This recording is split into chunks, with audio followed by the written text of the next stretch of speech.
This episode is dedicated to the memory of Sabu.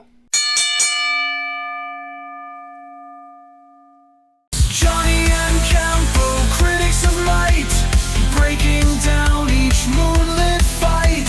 Electric words with pointed truth, dark stand stills in the digital booth. Hey everyone, welcome back. It is time for a wrestling review. Going to be in a bit of a different order. We're recording this first, and we're airing this one first because Campo and I just returned back from MLP, Maple Leaf Pro Wrestling, right here in the city of Toronto. It was a good show, and Campo and I, you can tell by his hat and my shirt, we're going to be recording MLP tonight. Welcome back, Campo, to the show. I was not there. I have no idea what he's talking about. Okay. I'm being held against my will. Okay. And we were also joined by our buddies Pietro and Jonathan. So shout out to the boys there. Good. We had a good night tonight. And those chicken strips were pretty good. Chicken strips. Chicken strips. So before we get into the review, make sure you like, comment, share, subscribe, follow us on Spotify, all that good stuff. And with that, let us get right into the review. We missed some of the dark matches because we were grabbing merch. Well, we missed one dark match. Yeah, we caught the women's. I just can't remember who was in the another one. Yeah. Yeah, neither one of them was worth remembering, so let's not remember them. Let's move on. Let's start with the first match on the card. We had Josh Alexander facing QT Marshall. I don't know. QT Marshall is better than he gets credit for. Mm-hmm. And he knows how to sell to the crowd. Yeah, he knows how his heel work. Yeah. He's pretty solid in the ring. Like, I was surprised at some of the things he did. Actually, yeah, he's surprised. for someone who's been around, like for a veteran like QT, he's still pretty agile, pretty. Yeah, it was good. It was a decent match. It was nothing special. It was fun to open the. It was fun to open the show, especially for Josh being back in his hometown, kind of thing. And it was an enjoyable match. I was like, okay, we're off to a solid start. Yeah. So with that, and Josh ends up going over with that. So, as it should. It's Toronto. It's his hometown. He has to. Zack Sabre Jr. versus Jonathan Gresham. A match I didn't know I wanted until we watched it. Well, I've been asking for this match for a long time, and I finally got it. And it was pretty entertaining. Yeah, like we had a lot of British style, catch style wrestling, like a lot of reverse holds and reversals, a lot of submission moves, a lot of like Jonathan Gresham is a little slippery guy. Like he can Zack move. Sabre Jr. is pretty slippery too. Yeah. It was a pretty good match, straight up just technical wrestling for the most part. And I'm surprised that Jonathan Gresham was able to like keep up with Zack the way he did. Well, I mean, I've always felt like this is a match I wanted. I've probably said it multiple times on this channel, and I think that they have a similar type of style. Mm-hmm. And it's a match I wanted, and I finally got it, and I was happy I got it. And I was not disappointed by it either. It was pretty fast paced considering it was a technical match. Yeah, especially the finishing sequence. Yeah, it's solid. And Zack Sabre Jr. ends up going over in this match. Our third match on the card is Serena Deeb versus Miyu Yamashita. I hated this match with a capital H. Really? It was so boring. Yeah, it was like, especially after the high of the Zack Sabre Jr. match. Well, you came off two pretty good matches that were very thoroughly entertaining, and then neither one of these wrestlers have a character. Neither one of them is playing to the crowd. But we've liked Yamashita from before. But I think she's a good wrestler. I don't think you put her in a match against a technical wrestler, and one that I already don't. I'm not a huge fan. Yeah, you're not a fan of. And she was probably the better wrestler in this match. Deeb, yeah. Surprisingly. Yeah. Serena Deeb did a few things I didn't know Serena Deeb could do. Yeah. And she did a lot of power spots. I was like, and she's way bigger than she looks on TV. Yeah, on TV, Serena she looks so tiny. Like she's taller than she actually looks on TV. She's also not as like skinny. On TV, she looks so skinny. Yeah, I think she's the same height as Gresham. Like, it wasn't like the worst match I've ever seen, but as a personal preference towards it, I did not like it. Yeah. If I was watching this pay-per-view, I would skip this match. Yeah. But Serena Deeb surprisingly does go over. And Yeah, and another thing, like when you didn't put over the up and coming wrestler, like you took the victory. yeah, So what? I uh, could watch Serena Deeb versus Giselle Shaw. Like I don't want to watch that that's match. probably what's I next. know that's what's Spoiler for next. what's coming up. So with that, our fourth match on the card was the Bullet Club War Dogs versus the OG Bullet Club, now going as the Good Brothers, Doc Gallows and Carl Anderson. When this match was clicking, it was very good. But Yeah, there was a few weird spots in between where it was just kind of boring. yeah. The Like middle of the match. there was too many spikes where crazy shit was happening to Hmm. go back to like being a normal match. Like every time I went back to a normal match, I was like, "Oh, this is like what's happening?" Yeah, Like you went from insane outside brawl to like, okay, yeah. we're just having a normal match. Back to a technical wrestling tag match. Yeah, I don't know. These are your Yeah. friends. But in the end, they start brawling on the outside, move up the ramp, and the referee calls the match. He throws the match out. And the crowd was yelling at the referee to do Do his job, job. and then And when when he he did does it, his they got mad. yeah. Me and Pietro were the only two congratulating the referee on doing his job. He did a good job. Yeah. He made the right call. He made the right call. So this match ends in a double count out. I don't know what happened on Resurgence. The review for Resurgence is coming out next week. So stay tuned for that. Um Tom Latimer versus Stu Grayson for the NWA World's Heavyweight Champion. Okay. It was an entertaining match as a whole. Yeah. I And the think, crowd was like super behind Stu. which made it fun. But I think the problem with this match was Tom Latimer didn't get in almost any offense for the entire match, Yeah, it which was made all it a kind spot of for Grayson. yeah, it made it a strange match to watch. Like, why would NWA allow their champion to get booked like that? It seems like an odd choice. He Yeah. just literally got hammered for like 15 minutes, and then he wins the match by like It was random. quick and it was a fast count too. We all made a note of that Yeah, that was that all the other counts were so slow, and then all of a sudden that count was so fast. yeah. And it's not like the referee was on his side, so it didn't even make sense. Yeah. It wasn't a bad match. It No. just if I were ranking these matches like by stars, which I'm not going to give it a ranking, I'm just saying there's a lot of things I would take away because Yeah. why was the champion having no offense? A guy that was way bigger than Stu Yeah. Grayson, and Tom Latimer's a good wrestler too. Hmm. He's the English version of fucking Drew McIntyre. Yeah. Former Mr. Charlotte Flair as well. Yeah, that's unfortunate. Yeah. And former member of the Ascension. That's also unfortunate. Yeah. But Tom Latimer does retain. We knew that was going to happen. I didn't think we were going to get any title changes or anything on this show. They really made you think it was going to happen. Yeah. But They yeah, because hinted those at near it. falls were good. Like, He got dominated for the whole match. Like it yeah. didn't feel fair for me to even like Yeah. think the other way. But with that, Mike Bailey, Gabe Kidd, Michael Oku, three-way match. This probably there's an argument to be made, but probably match of the night. Yeah. It was really good. Like Yeah. really, And really here I good. thought, because Mike Bailey and Michael Oku are more of a high flyer type of flippy They're the dippy. exact same wrestler. Right. Whereas Gabe Kidd is more of a brawler. Like even down to like ring gear, Yeah. basically like Mike Bailey and him are the same wrestler. Are the same, yeah.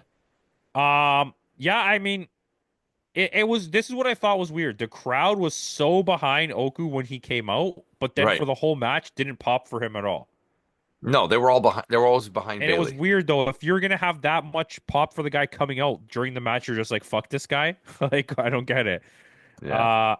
This was a match was really good. This is Yeah, it was. arguably a match you could say could be in the argument for at this Multi- point for best men's multi Ben's. best, Yeah. but I don't think it would by the end of the year it would be. But No. at this point, there's an argument. Yeah. Absolutely. And Mike Bailey does end up winning, and the crowd popped huge for him. I mean, Gabe Kidd definitely should have won. He was Yeah. dominating the whole time, but I'm not going to be upset. No, whoever won this match would. It's fine. I'm fine with. But the crowd absolutely hated Gabe Kidd in this match. Which whatever. So with that, Giselle Shaw facing Kylie Ray for the inaugural MLP Women's Canadian Championship. This is my other choice. This could have been match of the night. Yeah.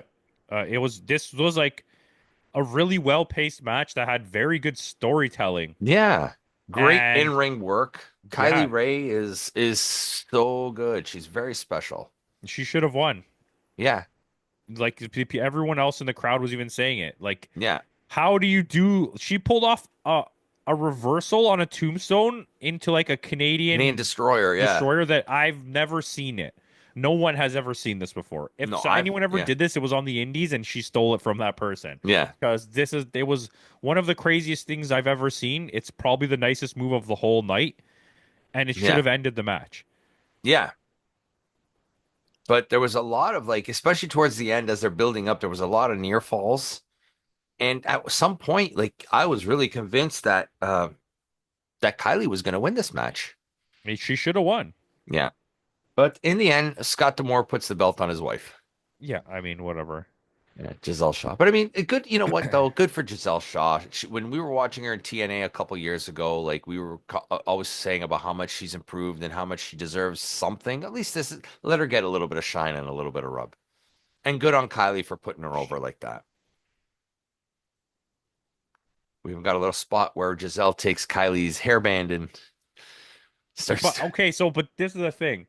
How did it become a weapon after? I don't know. Does it have like little teeth or something to stick to your hair? She didn't even do it. She put it in her fist, like it was inside of her Yeah, fist. that's Like, what is she it? used. That's what she used Yeah, to knock her out at the end of the match, right? but it was like if it was like a bar or something, it was like a Yeah. hair thing. Hi.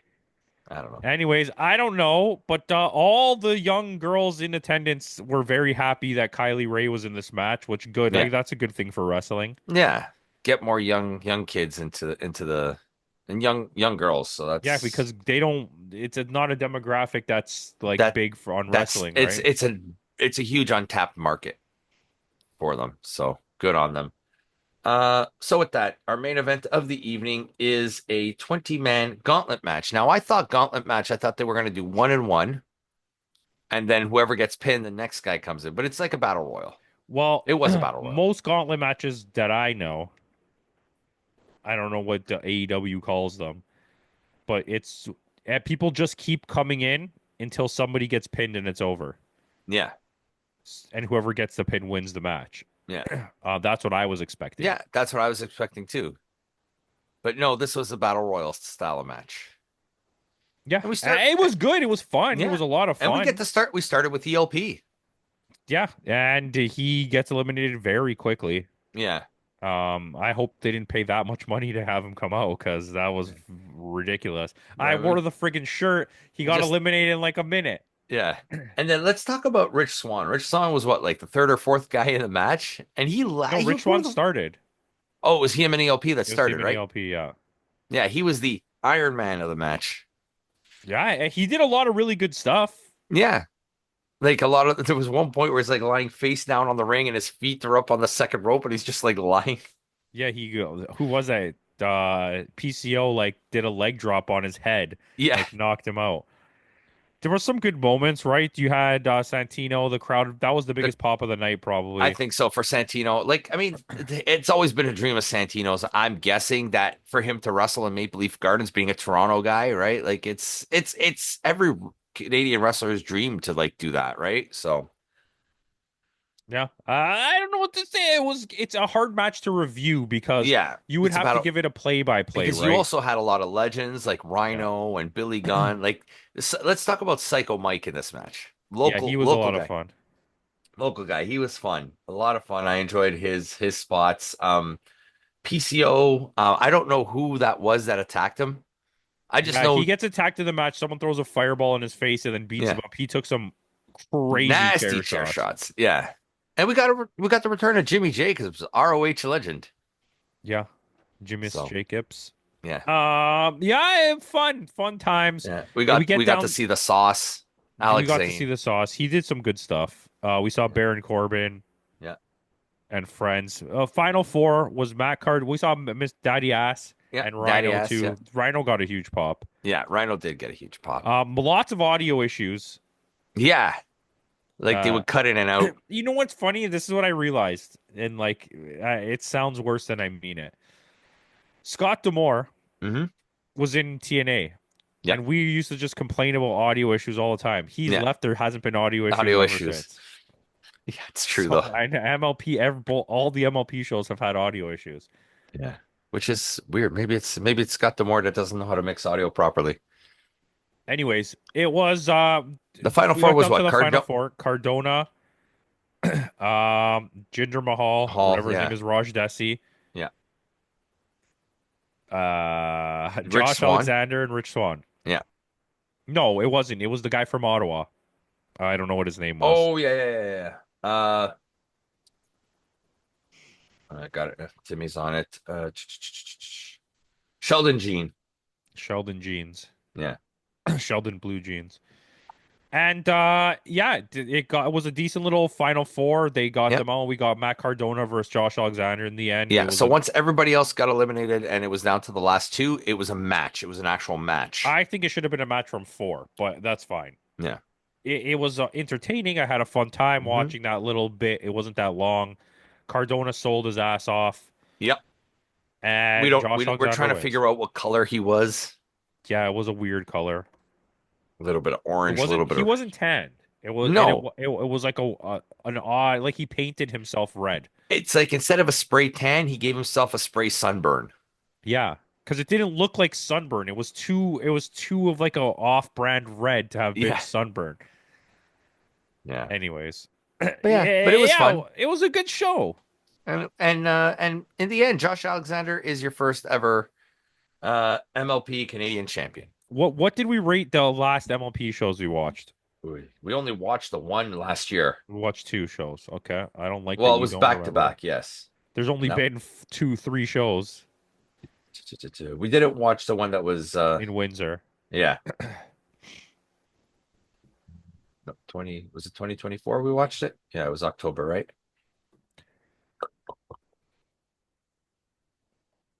MLP Forged in Excellence. We gave you gave night one 7-1, and you gave it a 7-1 for both shows. I gave a 7-1 and a 7-4. Yeah, I would say this show is a 7-5. Okay. There was really only one bad match. Yeah. And it wasn't even bad to the point of like, oh my God. It was just like, I think didn't care for it. there were small issues throughout the show. Like there was no stakes in anything because it's Yeah. like, The only one that had any type of stakes was the NWA championship match. yeah, it's like when you have the crossover, the multiverse with New Japan and like TNA. Yeah. There's no one's winning at each Yeah. other's belts, right? Like I said Josh Alexander was going to win from before the show even Mhm. started, and he ended up winning. And yeah, I knew Giselle Shaw was going to win from weeks ago when we talked about the card when they got Yeah. announced. So When they announced it. But yeah, I'm right there with you. I gave this a 7-4, 1 point lower than yours, but I had a good time. At least it's different. It's hard to be less biased, I guess, when you actually attend the event. it's different when you don't have commentary because I think commentary adds a lot to your experience. I think Yeah. camera angles add a Because lot we to your did experience. have we had Mauro Ranallo and Don Callis as commentators on this match, Yeah, on this show. I mean, the thing you get live is the crowd experience, but Mhm. like personally, it was the type of crowd I don't like. It was just like that really annoying drunk crowd that just never stops Yeah. screaming. We had dumb those things. guys in front of us that The one guy, I swear to you, never stopped talking for the entire show. He was Yeah. constantly yelling something out. It There was reminded me of Walking Weapon guy. yeah, who was there but was No, quiet. he wasn't there. That was not That him. wasn't him? Okay. That was definitely not him. I eventually saw the guy you were talking about, and it was Yeah. definitely not him. Okay. But and then there was that other girl in front of us, just not watching the show, just playing Candy Crush the whole thing. I mean, she said a lot of wrestling stuff for someone who was just playing Candy Crush the whole time. Candy Crush the whole night. All right. So with that out of the way, guys, thanks again for joining us. Tune in tomorrow. Tomorrow, Campo and I will have our review of Noah Memorial Voyage 25th anniversary show. So tune in tomorrow for that. And then the next day after that, we're going to have a review of New Japan's Wrestling Dontaku. We're going to do with that one the same thing we did like for Mania and just do both shows on one review. So with that out of the way, thanks again for joining us. And in the words of Kenny Omega, goodbye and good night.